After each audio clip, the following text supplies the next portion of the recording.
ফজরের আজান হচ্ছে, অথচ আয়েশা ও আব্দুল্লাহ দুজনেই ঘুমাচ্ছে। মা আয়েশা, ওঠো, ফজরের আজান হয়েছে, নামাজ পড়বে না? আহ, আম্মু কেন ডাকছো? ঘুমাতে দাও না। মা, নামাজ শেষ করে আবার ঘুমিও। এখন উঠো তোমরা দুজন, উঠে আগে নামাজটা পড়ে নাও, না হয় আলো ফুটলে আর ফজরের নামাজ আদায় করতে পারবে না। সালাত তোমার বন্ধু পরম শেষ বিচারের দিন। সালাত তোমার বাবা জীবন আব্দুল্লাহ, জুড়ে খুশবু ওঠো, প্রতিদিন। ফজরের আজান সালাত হয়েছে, তোমার বন্ধু নামাজ পড়বে না? ওহ, রোজ রোজ এই নামাজের জন্য ভোরবেলা ঘুমের ব্যাঘাত ঘটে। ভালোই লাগে না একদম আমার। নামাজ নিয়ে অসন্তুষ্ট হতে নেই বাবা, এতে আল্লাহ তাআলা তোমাদের উপর নারাজ হবেন। চট করে উঠে অজু করে নামাজ আদায় করে নাও। মায়ের এত ডাকাডাকিতে তারা বিরক্ত হয়ে নামাজ আদায় করতে উঠে পড়ে। নামাজ শেষে আব্দুল্লাহ ও আয়েশা তাদের রুমে গিয়ে বলে, দেখো আব্দুল্লাহ, এই ফজরের নামাজের জন্য রোজ রোজ আমাদের ঘুমের ব্যাঘাত ঘটে। আমার একটু ভালো লাগে না। একদম ঠিক বলেছ তুমি।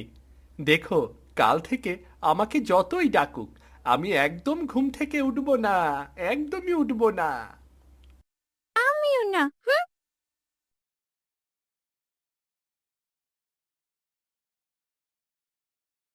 বাবা সাবধানে যেও তোমরা, আর জোহরের নামাজ আদায় করতে ভুলো না যেন। উহ, আম্মু আবার? আগে মাদ্রাসায় যাই, তারপর দেখা যাবে। আমি তোমাদের ভালোর জন্যই বলি বাবা, তোমাদেরকে নামাজের গুরুত্ব সম্পর্কে জানতে হবে। আমরা জানি আম্মু নামাজের গুরুত্ব। এখন আমাদের মাদ্রাসা যেতে দেরি হয়ে যাচ্ছে। আমরা এখন আসি। আল্লাহ হাফিজ। আসসালামু আলাইকুম আম্মু। ওয়ালাইকুম আসসালাম। সাবধানে যেও, ফি আমানিল্লাহ। সালাত তোমার জীবন জুড়ে খুশবু প্রতিদিন। যাই নামাজে শান্তি দাও, মাদ্রাসায় দিন টিফিন শেষে দেওয়ার বাড়ি সাথে সাথে ফিরে। সবাই একসাথে খেতে বসে পড়ে। আয়শা, আজ তুমি কি এনেছো টিফিনে? দেখো, আজ আমি নুডলস এনেছি। আজ আম্মু আমাকে আর আব্দুল্লাহকে কেক বানিয়ে দিয়েছি। নাও খেয়ে দেখো। আয়েশা, আমাকেও দাও।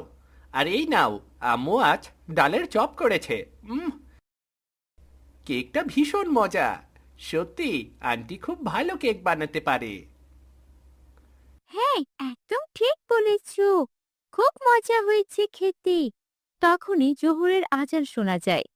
রোহান তাড়াতাড়ি করে খাওয়া শেষ করে বলে, আব্দুল্লাহ, তাড়াতাড়ি চল, আগে নামাজ পড়ে আসি।